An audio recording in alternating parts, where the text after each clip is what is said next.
गिरना और फिर से उठना। एक छोटे से गांव में एक लड़का रहता था जिसका नाम आदित्य था। आदित्य गरीब था, लेकिन उसमें एक विशेष बात थी। वह कभी हार नहीं मानता था। गांव में बहुत कम लोग जानते थे कि आदित्य का सपना था कि वह एक दिन बड़ा आदमी बनेगा, लेकिन उसके पास न पैसा था, न संसाधन और न ही कोई समर्थन।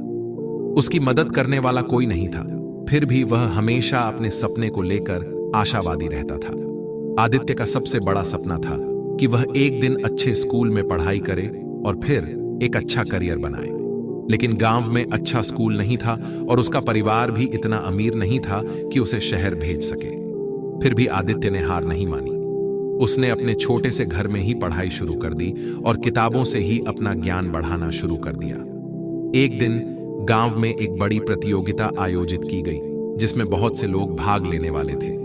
इस प्रतियोगिता का पुरस्कार था एक स्कॉलरशिप, जिससे वह शहर के अच्छे स्कूल में दाखिला ले सकता था। आदित्य ने तय किया कि वह इस प्रतियोगिता में हिस्सा लेगा। हालांकि उसे यह जानते हुए भी कि उसका परिवार गरीब है और वह प्रतियोगिता में बहुत से अमीर बच्चों से मुकाबला करेगा, उसने तैयारी शुरू कर दी। आदित्य के पास उच्चतम स्तर की किताबें नहीं थीं, न ही उसके पास कंप्यूटर था, लेकिन उसने जो भी साधन थे उनका सही इस्तेमाल किया। वह पुराने नोट्स, किताबें और अपने आसपास के लोगों से ज्ञान लेता रहा। रात रात भर मेहनत करता रहा। उसकी मेहनत रंग लाई और प्रतियोगिता के दिन उसने सभी प्रतियोगियों को पीछे छोड़ते हुए पहला स्थान प्राप्त किया। इस सफलता के बाद आदित्य को शहर के एक बड़े स्कूल में दाखिला मिल गया। वहां पर उसे बहुत सी चुनौतियों का सामना करना पड़ा। उसे शहर के छात्रों से मुकाबला करना था जो अच्छे स्कूलों से पढ़े हुए थे। एक बार उसने एक सवाल का जवाब गलत दे दिया और पूरी क्लास में हंसी का कारण बन गया। सभी उसे ताने मारते थे, लेकिन आदित्य ने कभी हार नहीं मानी। उसने खुद से कहा, गलती करने से कुछ नहीं होता। वही व्यक्ति बड़ा बनता है जो गिरने के बाद फिर से उठता है। वह रोज अपनी गलतियों से सीखता और आगे बढ़ता गया।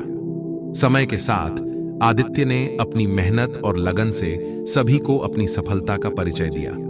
वह न केवल अपने स्कूल में टॉप करने लगा, बल्कि वह एक प्रेरणा स्रोत भी बन गया। जब उसका स्कूल खत्म हुआ तो उसने एक बड़ी कंपनी में काम शुरू किया और कुछ ही सालों में वह कंपनी का CEO बन गया।